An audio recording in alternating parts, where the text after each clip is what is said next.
And we're back. We're back. Hope you guys are doing well. I'm Juan Alanis. I'm one of your co-hosts for the In the Business podcast. It's been a minute. It's been a minute since we've been on this podcast. It's been a minute since we've been back here in this space in the recording studio. Well, we've been recording quite a bit, but me getting in front of the camera, it's been a little while because we've been busy producing the Latina Leadership podcast, which you've probably seen online, and if you haven't seen it, I would say go and read about it. Go to the latinaleadershippodcast.com or just go to Angelica's social media platforms or just search the Latina Leadership Podcast. But a lot of exciting stuff happening on that side, on the production side for our company, for Market Street Consultants. And so that's really kept me busy, kind of a lot behind the scenes, where I've been doing much more behind the scenes work in terms of getting the podcasts up and running, setting some things in motion for hopefully growth of those particular podcasts that we're working on. And in the meantime, I was like, you know what? At some point, I got to get back in front of the camera to continue this podcast in the business, because I think we still have a few things to say. I don't think we're done. I don't think we're done yet. I don't think this podcast is closed yet. Thank you for being patient and continuing this journey with us, because it's been a little bit. It's been a minute since we last recorded, but it's always kind of in the back of my mind that we needed to come back and we needed to kind of continue the conversation. But I think our last episode that we did was at the beginning of 2023, and we were talking a little bit about the end of the year, the beginning of the year, kind of what we were thinking, what we were expecting.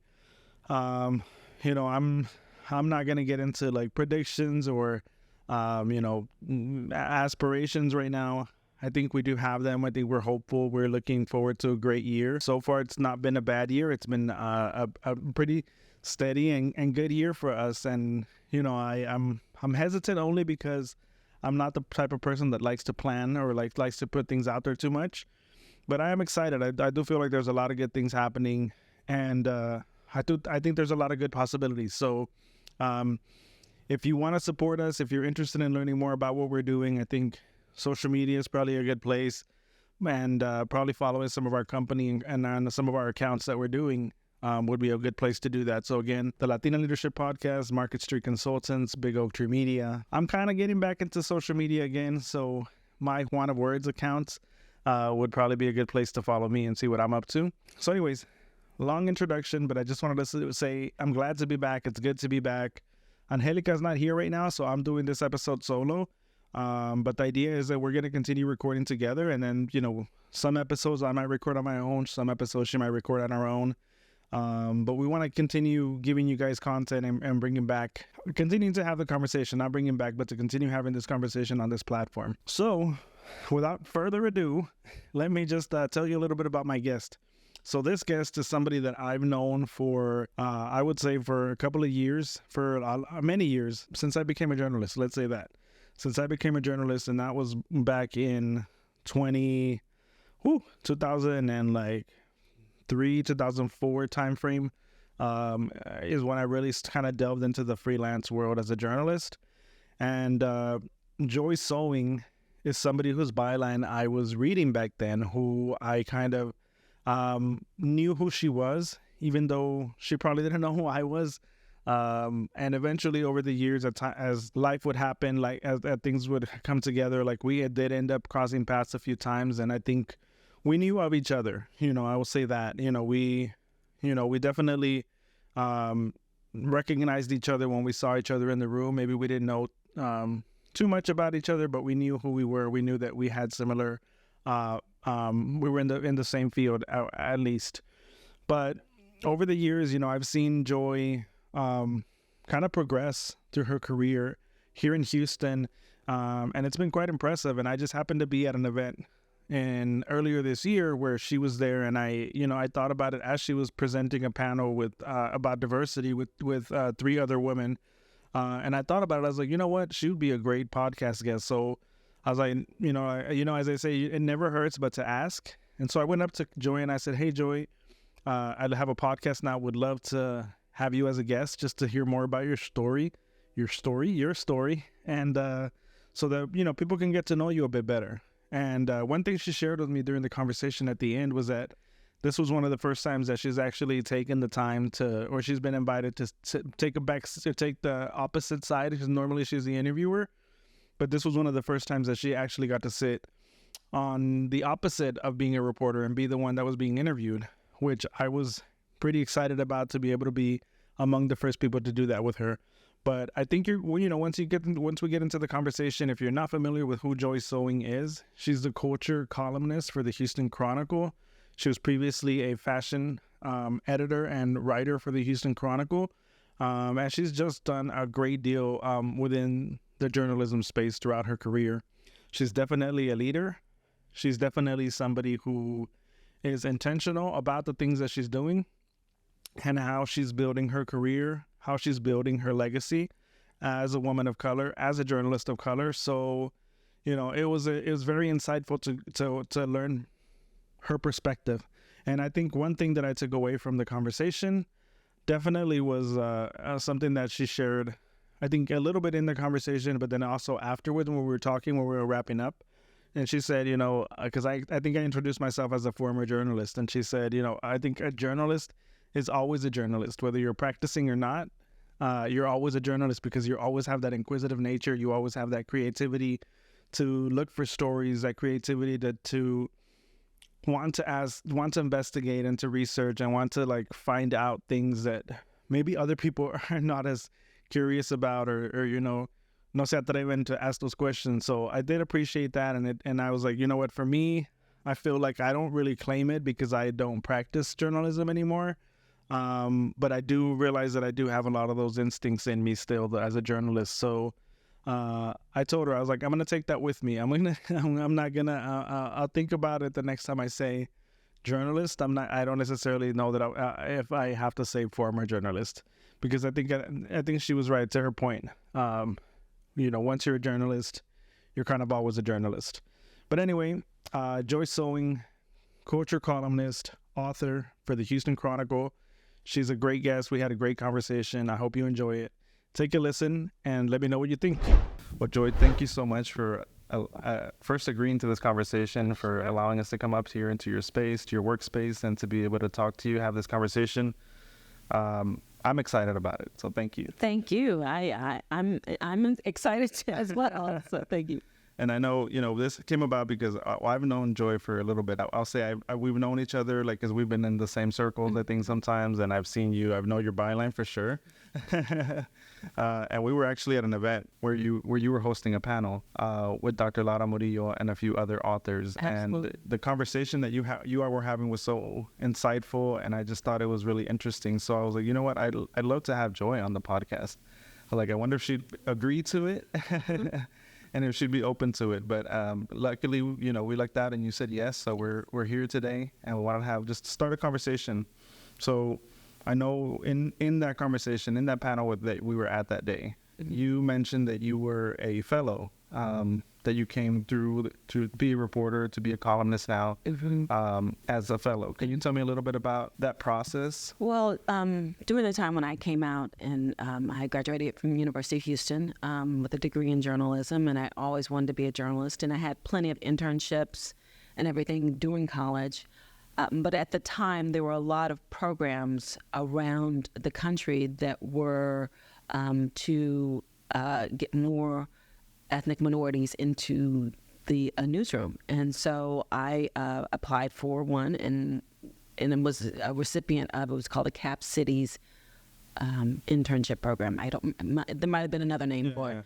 And so a lot of, I would say my class, a lot of the journalists that came through, Black journalists who came through at my time, we all were, many of us got into the business through those type of programs. Now, was great as I was at the Kansas City Star, and I was accepted in that program, but by the time I got to Kansas City, they offered me a full-time job as a copy editor. And so I'm like, internship program, copy editor. And so I took that job. So yeah. No, the copy editor. Mm-hmm. Yes. Awesome. And then, So how did that path lead you to where you are now? Oh my gosh, how much time do you have?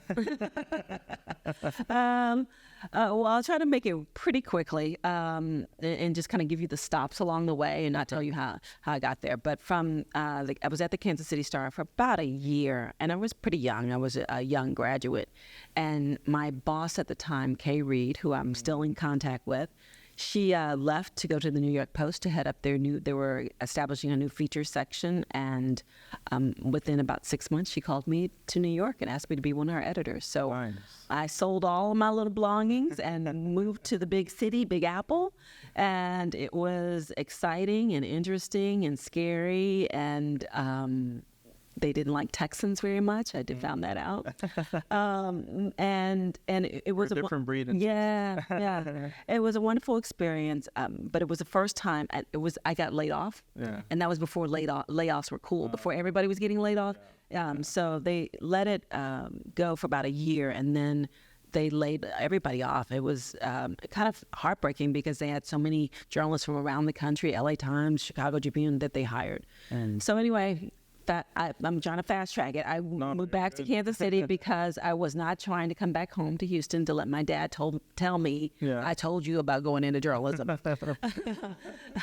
So I ended up actually working at a utility company as a journalist, which was kind of cool because I didn't know that companies had journalists on staff. So you're more like on the PR side at that point. So, well, it was kind of like that. So I produced a magazine for employees. So basically I did... You did stories. Yes, the company. Yes, about them, and it was an amazing job. They paid for my grad degree. Nice, right. And then, but I miss the newsroom. I love working in a newsroom environment. Ended up back into Kansas City Star, then got back to Houston at the Houston Chronicle, then left the Houston Chronicle, then came back to the Houston Chronicle.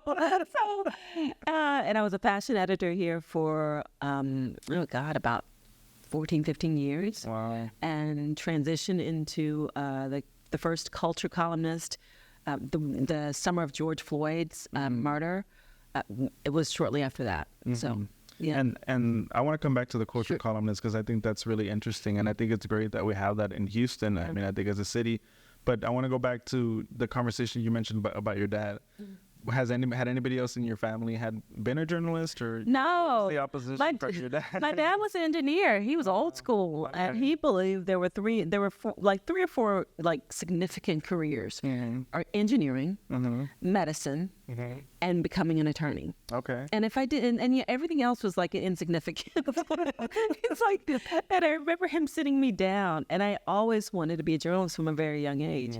And in college, I tried several different career majors, and finally said, you know what, I like journalism. That's what I want to do. And my dad sat me down. He says, look, you got 2 or 3 careers. Pick one of those. That way you won't have to depend on a man to take care of you for the rest of your life. And it's so funny because I used to remind him all the time. I said, you know what, Daddy? I never had to have that happen. And I've done okay. Done okay for yourself. Yeah. So. Well, that's interesting because why do you think that you wanted to be a journalist from such a young age? I don't know. I think not everybody has that experience where they know early on what they want to be when they grow up. I believe that journalism picked me. I fell in love with just seeing, even before I could read, seeing words on a paper. My parents were avid readers and read newspapers, and I think it was the Houston Post had what was called the mini page, and it was a kid's newspaper, and I used to love to get that and pretend like I would write the story, Yeah, so that's great. That's great. Oh, that's interesting because I came to the way I came into journalism. I'm a former journalist, and I always did the string. You're always a journalist. Yeah, I feel like that's always a journalist. My wife says that. She's like, you always have that journalist. You ask 20 questions. And always. And ironically, that's the name of this podcast. We're in the business because it has like double meaning. It's like we're in the business because we're like always asking questions, and also we're in business.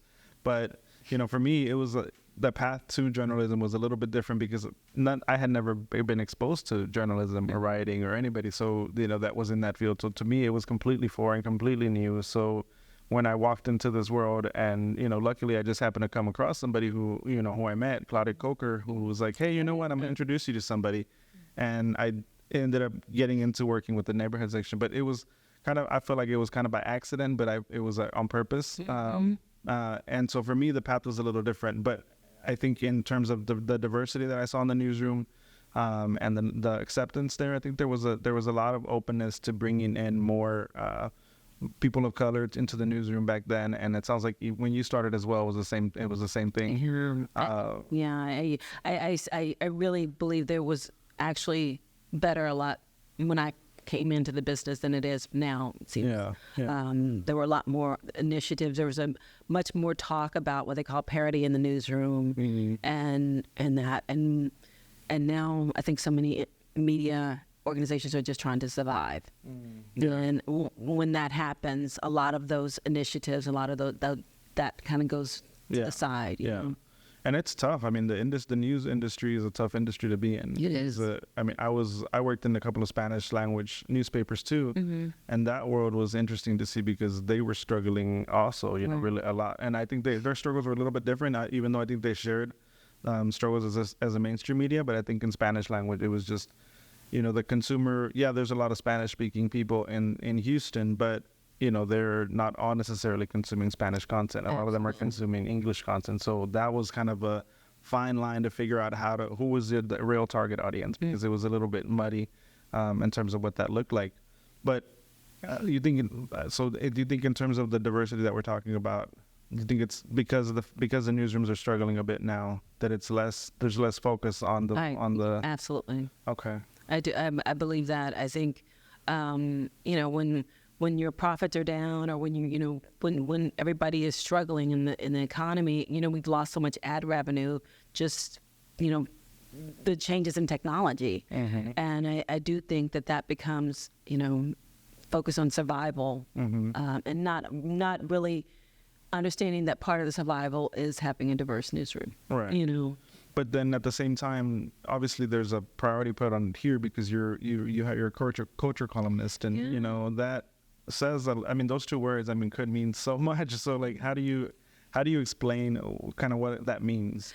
Well, you know, I'm grateful to our executive editor, Maria Reeve, who came to the Chronicle from the Minneapolis paper, and was the managing editor here for a little bit, and transitioned into executive editorship. And I just bugged the hell out of her. I had come to a point where I needed to do something differently. I love covering fashion. I covered it from across the country and interviewing designers and everything. But I got to the point where now I'm a mom. Now I'm dealing with a lot of the issues that we're talking about economic-wise. As a homeowner, I'm active in my community, and I see things that are happening in communities of color that I get angry about. And I just wanted an opportunity to share more of my voice. I'm a native Houstonian, and we don't have as many of those as we used to. So I kept bugging Maria. I was like, I want to be a columnist, and I want to be able to say, talk about some of these issues. And it was her idea to be a culture columnist. Well, good for you. Good for like sticking to it. I think that's needed. I think, part of it is like, it's definitely like the institution that would want to do it. But I think you also have to kind of be the squeaky wheel and be like, hey, you know what? This is something that is a good idea, and I want to do, and I want to make it happen. And I think it's, also I want to give credit for my direct editor, Melissa Aguilar, who I bugged Maria and Melissa relentlessly about wanting to do this, and they gave me the platform. And I think one, they know what I'm capable of. They know that I'm passionate about this city, and I'm passionate about communities of color here, and I'm passionate about my kids and education and a lot of things. So yeah. But now when you take on that role and you're like in the most diverse city, and you're like, how do you, what's the selection process? Or did you already have like a list of like, these are stories? I had no idea. I had no idea. I didn't even know what that meant. I had no idea I had not thought that through, But the first column I wrote that was published was a conversation between my father, who was dying of cancer at the time, and Reverend William Lawson, who was really known here in Houston for having a large church, but also a civil rights leader. Mm-hmm. And so he helped with the integration of Houston, and just has been a very amazing man in that space. So Reverend Lawson came to visit my dad when he was in hospice at home, and they had this amazing conversation because they were friends. They were longtime friends. They were both from Kansas City, Kansas.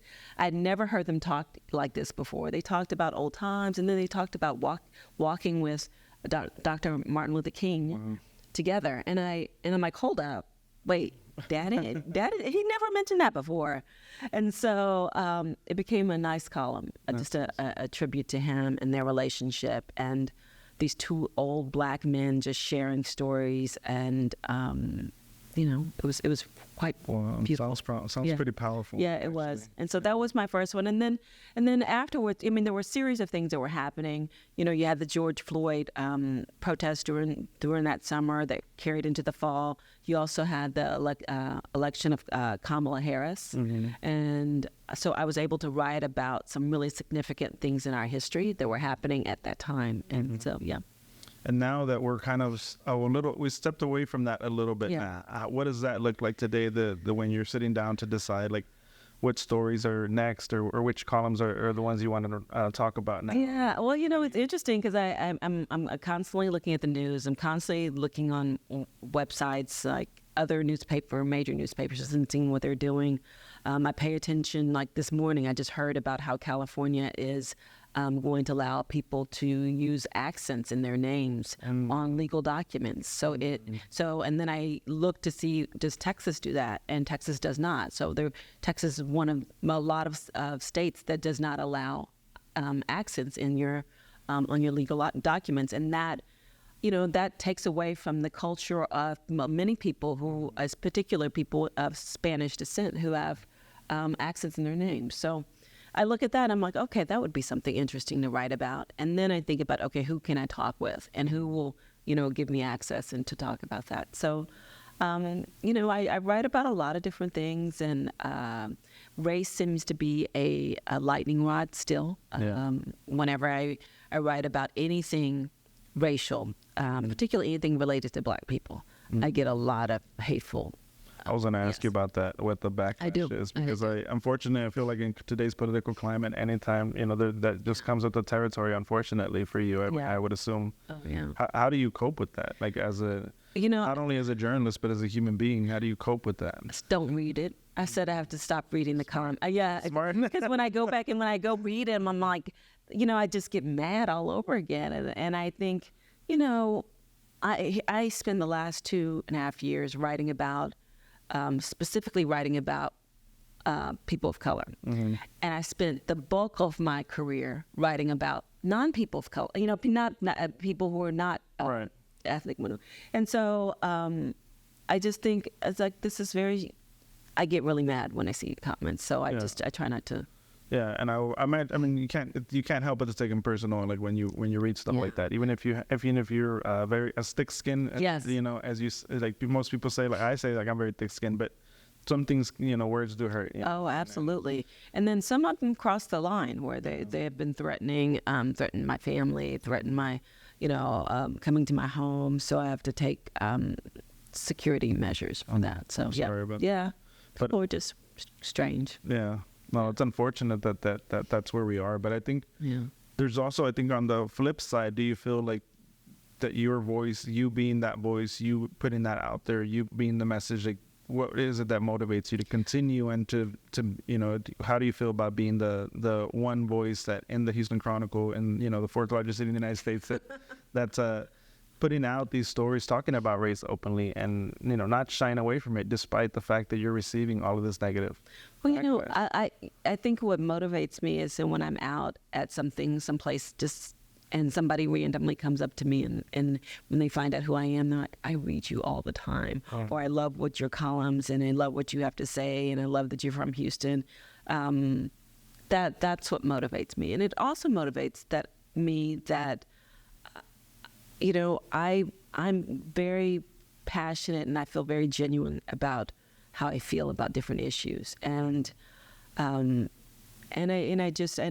to be able to share that with readers, and I think that comes across. And I imagine that you have a network of journalists and other columnists around the country that you are probably friends with and communication with constantly. How do you guys ever talk about, like, is there others like you out there that are in similar roles? And do you guys compare notes? Yeah, well, up until probably at the end of last year, I had a couple of them that we would check in like every month, and if there was a column that we were not sure of, we would share it with each other and get their feedback, and that was always helpful, because here's a columnist in another market, and they can see what you're writing about and see, and see if you're maybe missing a good, in a good subject matter. It's something that you're missing in your column, or so I enjoyed doing that. I don't do it as much anymore because everybody got kind of busy.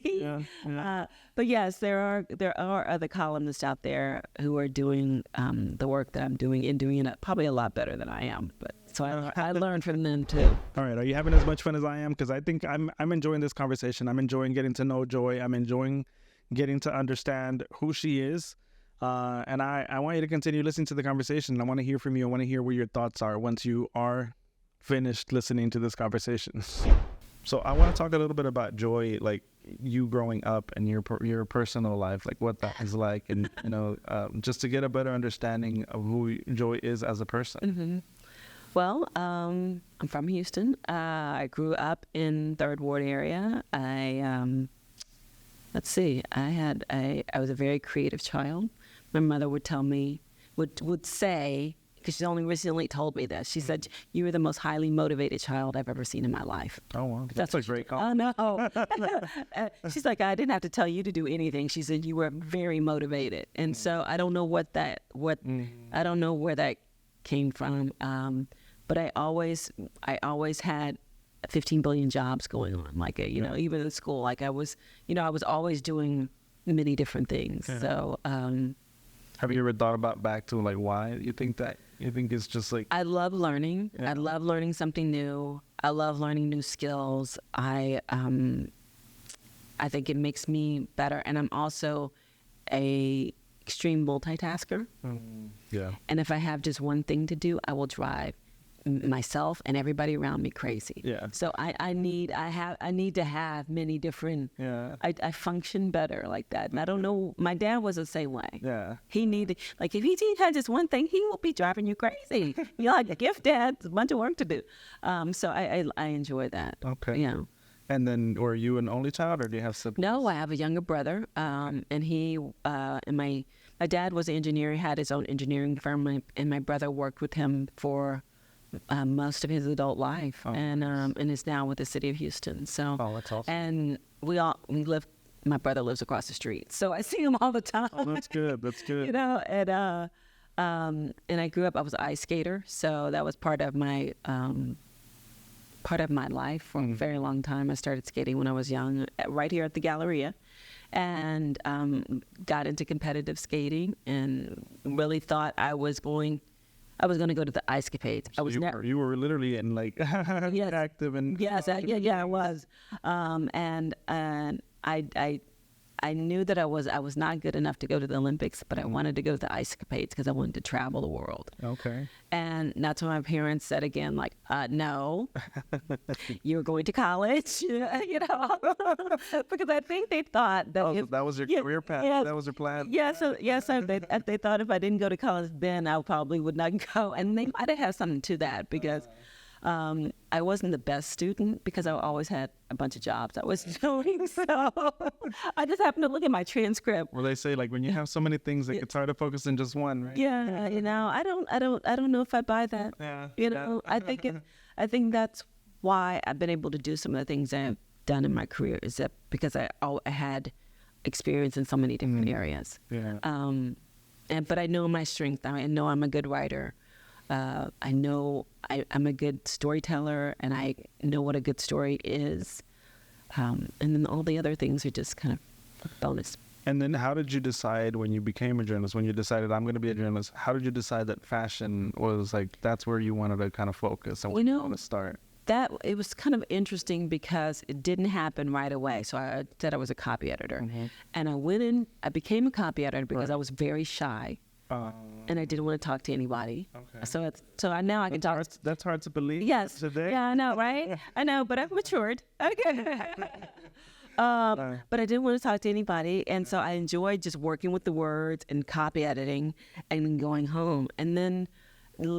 Years into my career, I think it was at the utility when I had that job that I had to go talk to these crusty linemen and they like these just burly guys who would just, wouldn't talk to anybody and spit you out but I would find ways to talk to them, and that kind of got me out of the shell. And then so I moved into when I came to the Chronicle, I was a copy editor still, and I worked on the fashion section.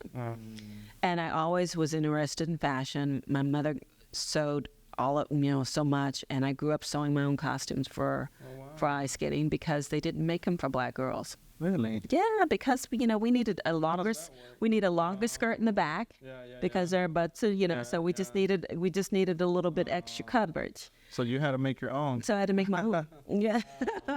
Did you take the liberty at that point? Oh, I also did. Oh yeah, it was bedazzled. I want to make my own. Absolutely, chiffon and bedazzled rhinestones. Oh yeah, absolutely. Awesome. Yeah. But I had always been interested in the construction of clothing, and I love the stories behind them. So when the opportunity came back to the Chronicle, I came back as. At the time, I was a fashion writer and a fashion columnist. I had a fashion column. And I loved, the designer interviews were great. I interviewed a lot of celebrities. Everybody was having a fragrance. I interviewed all those people. But I really liked the stories where, I spent a week in West Texas with Angora goats because Texas was the largest producer of goats at the time, and Prada had sent on its runway in Milan, I believe, a line of mohair clothes from the Texas mohair. So I love that story. So that's interesting. Yeah. So what did you do for a week with that? I talked to goat farmers. I went to the goat farmers, and it was interesting because here are people who were just salt of the earth people who had a booming business at one time, but now with everything changing, they were losing a lot of their livelihood, and so it became a story about this kind of dying industry in West Texas with these farmers who were not rich people at all. So it was I don't know if anybody ever read that story, but I thought I loved it. I feel like that's like a gem of a story because it's connecting it to something like so far removed, like Milan and fashion, and you come back and they're like in Texas, and it's an industry that's dying, and the human aspect of it, I think. Absolutely. I mean, I know for me, I think the human aspect is always the most interesting part of any story, because sometimes we can make assumptions that we might, what we might go into a story thinking that we know. But then when you meet the people, and it's totally different from what you would have anticipated. Absolutely, and you see the story behind. I love the story behind garments. I did stories of designers here in Houston, and a lot of the women who were the sewers happened to be Vietnamese. Well, there was a big a skill set that many of them learned in their homeland and brought to Houston, and became the backbone of a lot of the Houston fashion industry here. I don't know much about what's happened since COVID, but I found, that's interesting. Yeah. Wow. There's so much that you just don't know. When you're, and I think the great thing about being a journalist and being a reporter, being a columnist, is that you're able to kind of dig in. Yeah. And you're able to kind of investigate those things that, for others may just be in passing. I wonder how this happened, and you forget about it and you move on with your day. But I think as a journalist, you're able to kind of dig and research and figure out what those things are, ask questions, and absolutely. And so then eventually you're a parent. And you're, I'm a foster to adoptive mom. Nice. And so I became, it was something this came from a story that I wrote in college. Yeah. So in college, I wrote a story about my cousin who had adopted a little girl. And my cousin was my idol at the time, and I just thought and she was a single parent, and I thought that was so amazing that she did that. But during that research of that story, when I was in college, I found out that there were so many Black and brown children who were in foster care and who never got adopted. And I thought if ever I was in a position to do that, that's what I would do. And so I started the journey to become a foster to adoptive mom. So I knew I didn't necessarily want an infant. Mm-hmm. Some people want infants, so you do straight adoption. So I knew if I'd be fine with the top. I didn't really want to change diapers. Yeah. Okay. Yeah. So I did foster to adopt, and was placed with my daughter in 2019, and my son shortly after that, and they're biological. Yeah. And that's incredible. Congratulations. Thank you. Well, it's not done yet. It's my case. We've been trying for almost 4 years now to finalize this adoption. So hopefully in the next month, I have a date. So I'm not gonna. Yeah. I'm just gonna say a prayer and hope that it happens. I'll be praying with you. Thank you. Is that normal? Is that process like? I don't think so. I don't know. I had someone call my case the unicorn case because it had taken so long. But then over the weekend, I met another lady whose her case, she and her husband have 2 boys they've been trying to adopt for 5 years. So I don't think that's normal. I think there are a lot of factors that go into that. And in the middle of it, we have a pandemic that slowed a lot of the court proceedings and everything. So. Well, it sounds like right after the pandemic, like right after you started the process, then you went into the pandemic. Yes, exactly. And then I had to learn how to be at home with my kids for 7 months. Okay, for 7 months. Okay. That was a learn. We learned a lot about each other doing that time.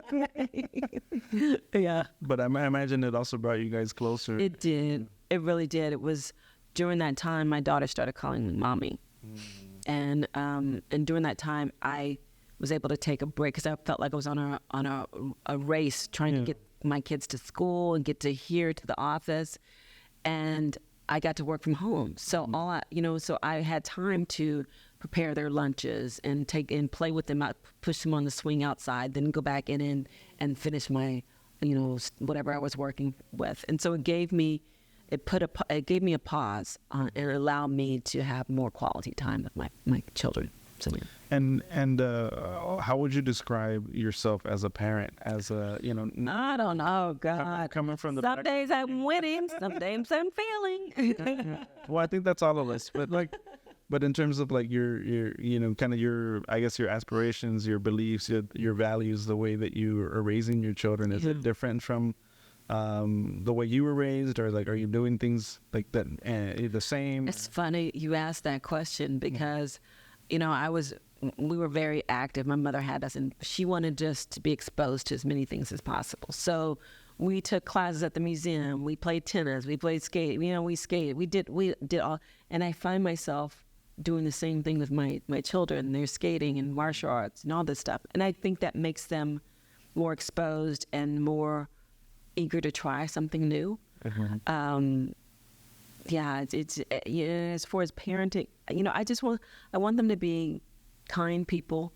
I want them to love animals, and they do. We have 2 boxers at home, and I want them to be able to treat people with respect and be kind, and find something that they're passionate about for their career. That's what I like. And I think that's good that you and your mom did that for you as well. That she put you in so many things and had you try so many different things, because I think that builds your confidence. I feel like that builds your sense of self. It does. Which I think a lot of times in communities of color and underserved communities, you don't get that that often, because your parents are struggling. They're trying to put food on the table. They're trying to do so they're not really thinking about do you want to do the dance? Do you want to do this? Do you want to do that? They're just thinking about like, okay, we got to make things happen. Then you need new shoes, you need whatever it may be.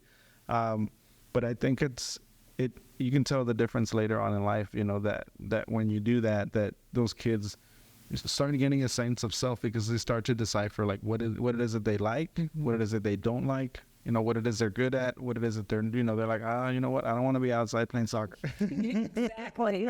Exactly. And, what also I've learned is that Houston's a big city, and there are a lot of free opportunities for families and classes. My daughter takes free swimming classes. So I look for, as a single parent, I'm also looking for affordability because I cannot afford to put her in every, art class or this class, everything that I would love to be able to do. So I am looking for things that I think a lot of families are looking for, and that's something that will expose my children to these things, but I'd be able to afford it, or it's free, Right. So spring break, we spent spring break, and I did a spring break under $50 for that week. Oh, nice. And I was able we had a great time. We went to free drumming classes at Discovery Green downtown. We went to the park. We watched the ducks. We, had some ice cream, and I think I made it actually under $50 because all we did was ice cream and snow cones. So it was. That's not a bad day. Yeah, roller skating in the park. So I think there are opportunities to try to, you don't have to. I wish I had more money to do more things. I'm sure a lot of people do that, but there are ways that your children just want your involvement. And the prices of some of these programs are just out the roof. So it's like it's unattainable. Even if you are middle class, or like it's just like, wait, who has like $600 to play a week? Exactly. And then comes summer, and then summer camps, and you're like, oh, I didn't realize summer camps, how much summer camps cost until last summer when I had to put my daughter in. I thought, oh, wait, now this summer I have 2 kids. Yeah. And I'm thinking, what am I gonna do? So yeah.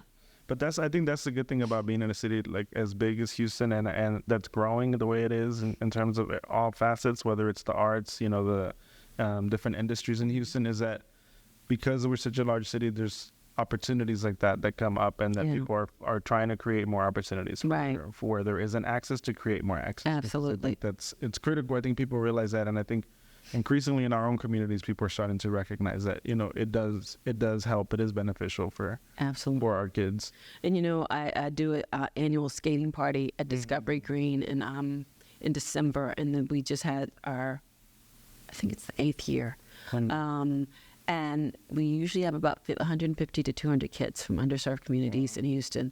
And my goal always is to expose them to the sport of skating, the sport that I grew up in, but also to develop their confidence so they can see, like, if I can try ice skating, then maybe I can try something else. Or maybe there's some, I won't be afraid. Because it's interesting, I've heard some of the parents, when they got to the rink, many of these kids had never been downtown, and this is at Discovery Green, and some of the parents thought that the kids could fall into the ice. And just having that education to learn about, okay, this is something that I can actually do, So when I see people on TV doing it, I've done that too, and I'm going to try something else. And that's what I hope happens. And this is your event you put Yes, it's under, I have a nonprofit called the Year of Joy. It's called Year of Joy. Nice. And I started it as a way for me to find kind of things to feel more joyful about. Sometimes you get stuck in a rut. Yeah. And then it became a way. I started with this ice skating party, and it just kind of grew into a way to just expose children to different types of experiences, cultural, educational, that will bring them joy and also, help them. Yeah. And that Year of Joy, I want to talk about that a little bit too. You took a year of joy, right, to do the Year of Joy. Yeah. Well, I started with, I read Shonda Rhimes, who is, she is one of the most powerful Black women on network TV. She's the woman behind, Scandal and Grey's Anatomy and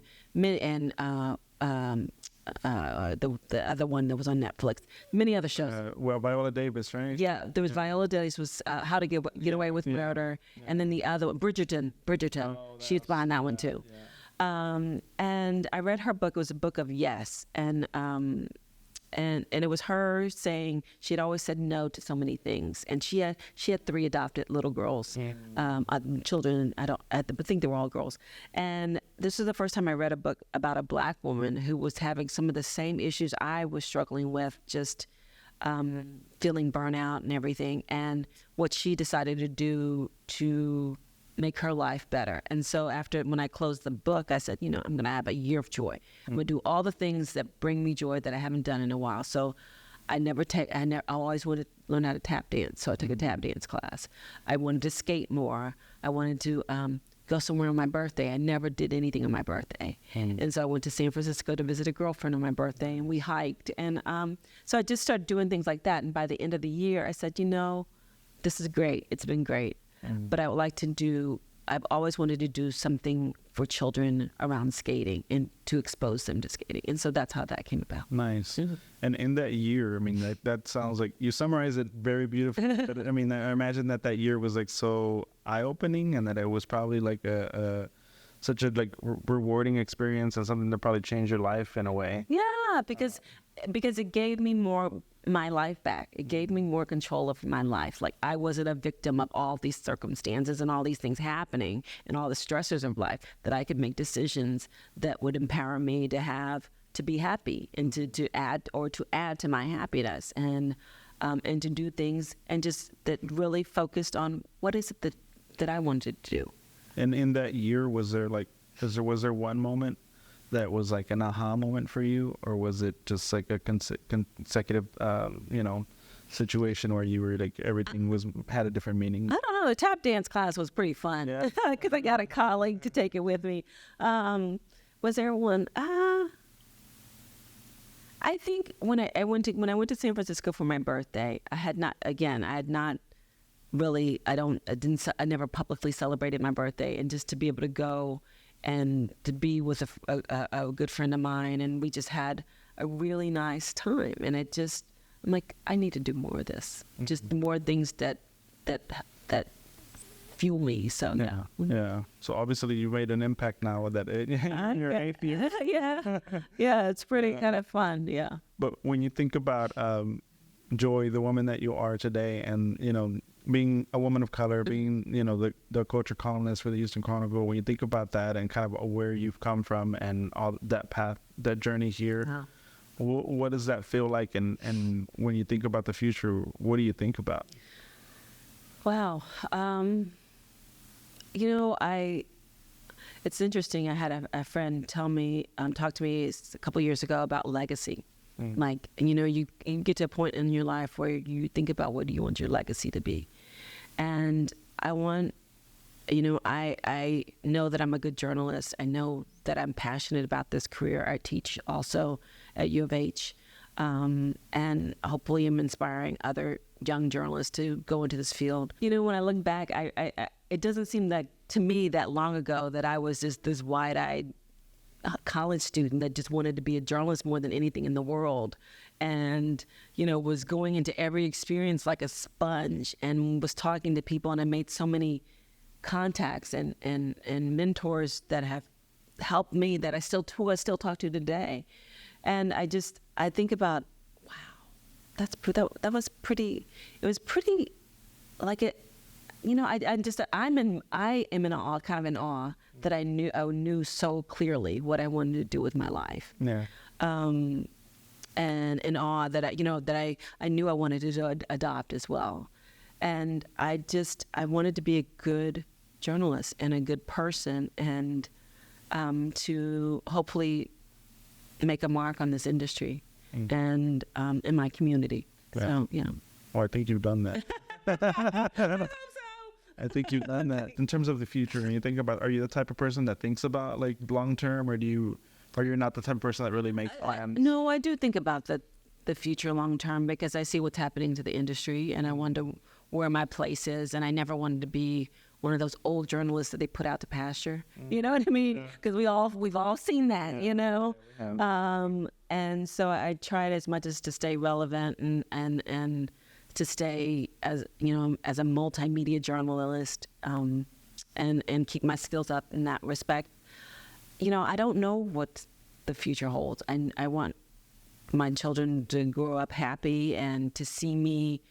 I remind them all the time that they have a working mom, and to make sure that they understand that I'm working so that they can eat. They do the things. But also I want them to know that I'm passionate about what I do, and I want them to find that. And that's what I'm hoping. As far as the future of the industry and where I am, I'm not quite sure. Yeah. I love teaching. Yeah. And maybe that's my next my next phase. I don't know. I kind of feel like your byline going to stay out there for a while.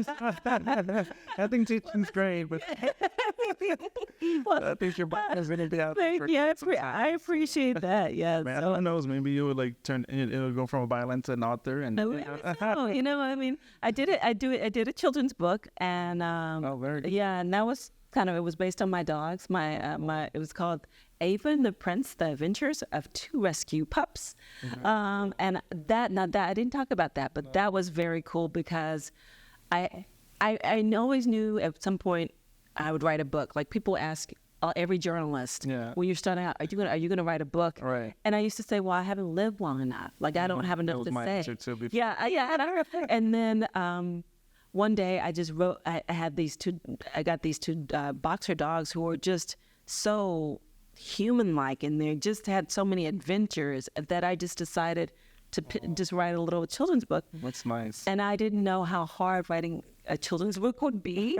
And I set up my own book tour. I did everything, and it came out in October of 2018. And I did about 40 book events from October to December, that Christmas, every weekend. And that was before and I went to Austin and San Antonio, and I went to Colorado, and then all the schools we did. I took my dog. Awesome. So it was a very cool. Sounds like a great experience. It was a great experience. So the next book I would like to do. I think I have another book in me. I don't think it's a children's book, but I think it's something else. Yeah. Oh, I think you do, because just listening to your story right now, I'm just like, wow, like, sounds very fascinating. I'm sure there's we haven't even touched, we're just touching on the surface right now. Oh yeah, because I didn't mention about me living in Mexico. I didn't mention that. Oh, part of Mexico. I didn't mention that. There was that's. I was talking about that. So I was with the Chronicle the first time, and it was not a great experience for me. So I was looking for different programs fellowships to take me out of the country. I wanted to learn how to speak Spanish fluently. And I received a fellowship through the National Press Foundation to go to live in Mexico. And it was actually in Cuernavaca, but it was a town called Buena Vista de Guayar. Okay. And it was in the state of Guerrero. And I went. It was only supposed to be a 3-month program, and I, in my mind, I was quitting my job and I was moving to Mexico. So I decided to stay, and so I stayed about 7 or 8 months. But the Chronicle said I had to come back tomorrow. They're like, we're not letting you quit. You gotta. So I was gone about 7 or 8 months, and I came back pretty fluent. But I'm not fluent now. Yeah, that's the thing about languages. Like if you don't practice it, it goes. Yeah, and I don't have a natural aptitude for languages, so I'm one that has to stay there for 10 years for it to really sink in. So, but that was another amazing experience. I got to go to the first meeting of Black pueblos in Mexico, and we do know that there is a Black population in Mexico, about less than 2% of the population. And we're starting to know much more about them, which is great, because before I feel like it was like nobody talked about it. And it was interesting. It was hell to get there because it was not easy. Like buses in the back of trucks with chickens, and I mean all the things you think about. That's what I did to get down there.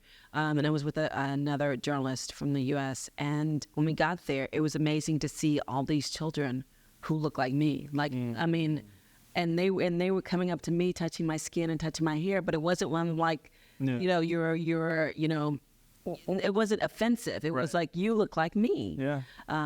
And that was pretty amazing. Sounds great. You've had a lot of great experiences. Yeah. And we talked a little bit about the hate that sometimes you receive. Sure. But I want to, as we're trying to start to close out the conversation, I want to turn it around and talk a little bit to the people that are out there, because I'm sure there are plenty of people that also read your byline. That we're talking about younger people. We're talking about people that you've probably met in the college situations where you're teaching, that are inspired, or they look to you and they say, wow, like if she can do it, maybe I can do it, you know, or I can achieve something like that. What do you say to that generation of those journalists, those people that, even if they're not thinking about journalism, but who are just, you know, thinking about doing something that's outside of the box, that's, you know, where it's not the norm? You know, I think there's something inside of you that like there was something inside of me that I knew wanted to be a journalist. Like nothing was going to deter me. And I think you have to be very focused on that. And kind of almost put on blinders. I mean, I heard all the statistics when I graduated. There were more graduates in the School of Journalism from the University of Texas than there were jobs in the entire nation. You know what I mean? All that doom was like doom and gloom. And I'm like, I don't care. I didn't let that deter me. And I think if you have that in your being, you have to pursue that, and you owe it to yourself to pursue that. And I think, and even if you don't have it, if you find it along the way that's your passion, don't let anybody discourage you. I like that.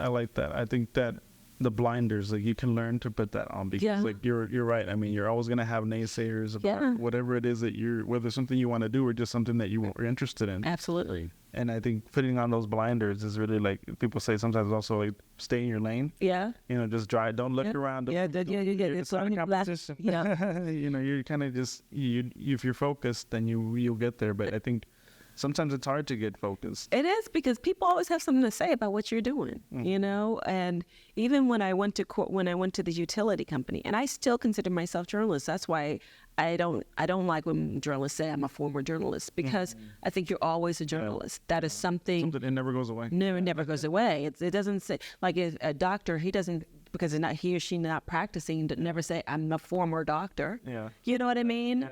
This is our career. So I think I'm a former attorney. You know, I think you are always that. An attorney, yeah. You're always a journalist. And I mean, this is such a beautiful profession in so many ways, and everybody brings their own experiences to it, which I think is pretty amazing. And what I love about being in newsrooms is that I meet so many everybody has a different background. Right. Like your background is just as fascinating, because in journalism, everybody has such a fascinating background. And I feel like in journalism, we start from that point of like everybody has a story. Absolutely. That's absolute. Everybody has a story. Yeah. Yeah. And if you stay with that, like you always will, you know, find something, you know, common ground. Absolutely. With the individuals. So I think that's awesome. If you were to describe Joy in one word, what would it be?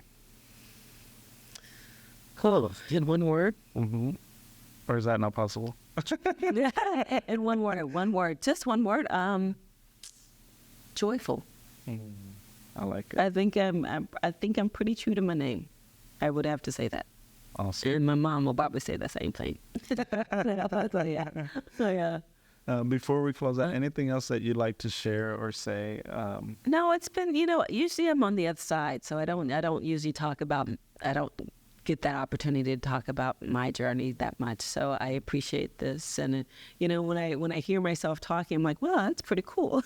You know, like, wow. But no, it's just, it's nice to be able to, at this point in my career, because I feel like I have had a long, interesting career. I mean, and I like to be able to share that, to give other people, you know, a chance that, look, you know, it can happen, whatever you want, you know. But I do believe that. Yeah. And also using your networks. I believe that a lot of times when we are struggling, we're not asking for help from the right people. Mm-hmm. I've been fortunate that I knew also how to navigate mentorships. A lot of the young students they don't know what that means. They don't really understand what that relationship is and how that works. Yeah. And I always tell them the onus is not on the mentor. It's on you to establish that connection. Oh, that's such a great point. It really is. Yeah. And I learned that from my dad, who had his uncle.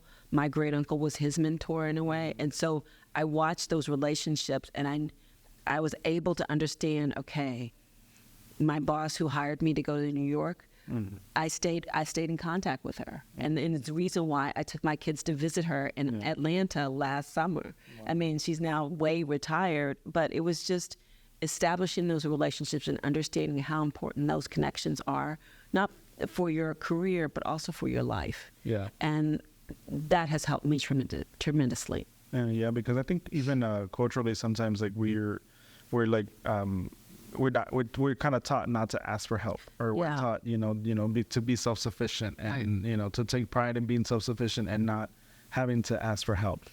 I wouldn't be here if I didn't have a lot of people who helped me and people who did not look like me. Yeah. And I want to stress that with other with students, because I said Kay Reed, who took me to New York, was a white woman who graduated from Baylor. And she had a very Southern accent and very different background than mine. But she saw something in me, and my eagerness to learn, and I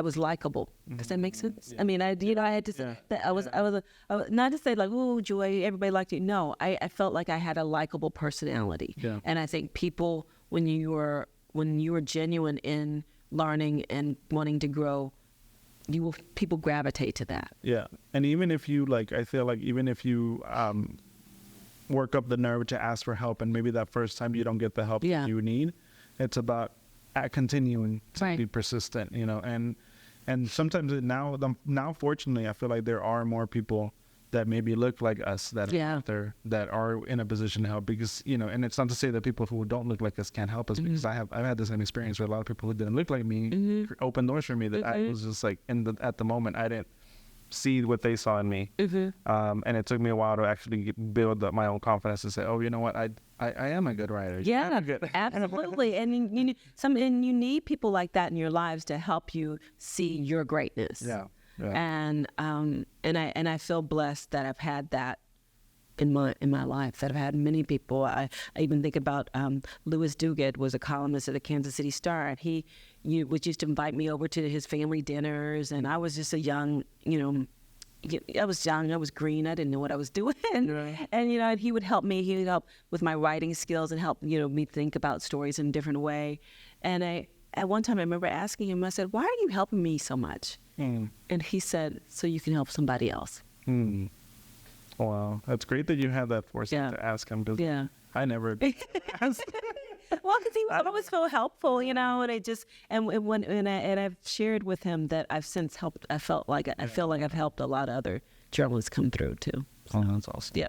Well, Joy, it's been a pleasure speaking with you. I'm glad that you were able to share your part of your story, that we were able to put you on the other side today, because I think it's great to hear your story, and I think a lot of people are going to benefit from listening to your journey a little bit.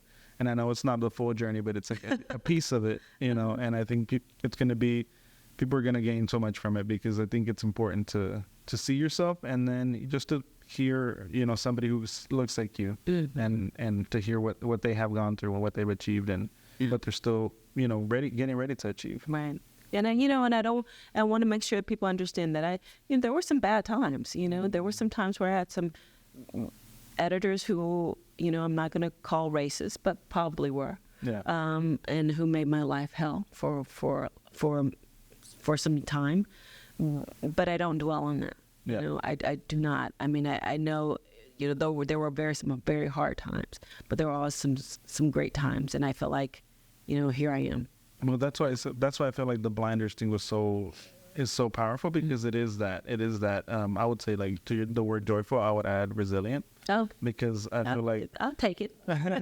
Because I feel like a lot of times you have to be resilient, because you're gonna run into those walls that that for whatever reason, whether it's racism, whether it's just like negative behavior, there's jealousy, whether it's whatever it may be, like, you're gonna run into those walls that people are gonna try to put up, and you have to like say no. You have to know yourself enough to say no. I'm gonna keep pushing forward. And not because it's easy to acquiesce and bow to the pressure and go run and hide. It is easy. I mean, there are many times I wanted to go run and hide. Oh yeah. And I'm was the only black person in our department at the time, or sometimes, or only black person covering something, or only in especially in the fashion world. Good Lord. I mean, oh, I could tell some stories, but you just have to. For the book. Yeah. But you just have to. I knew what I wanted, and what I wanted to, maybe not exactly what I didn't know I wanted to be a culture columnist, but I knew that I had more things I wanted to say, wanted to do, and I had a radio show I didn't mention that too. I was like, wow, I had a radio show. And it was called The Joyful Life, Nice. and that was a lot of fun too. Sounds like a podcast name. Yeah, yeah. So I've been able to do a lot of different things because I just I guess I am resilient. It's awesome. Yeah. It's a great note. Yeah. Thank you, Joy. Thank you. This was great. Well, there you have it. There you have it. And that was a great interview. That was a great conversation. I enjoyed talking to Joy quite a bit. I enjoyed her philosophy. I enjoyed her 2 words, joyful.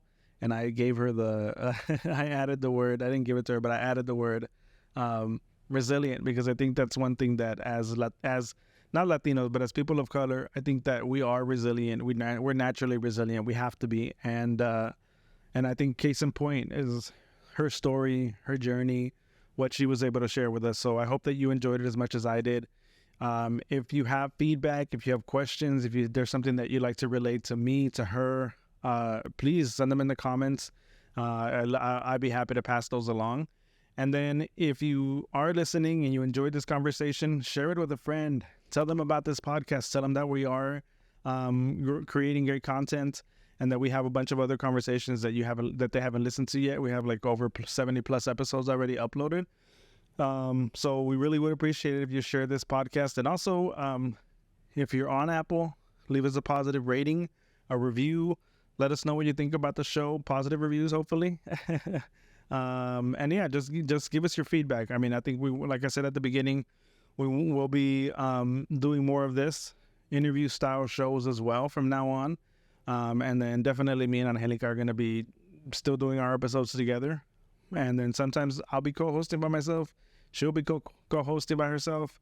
But yeah, we'll see you soon. We'll see you on the next one. And thank you again for listening, for watching.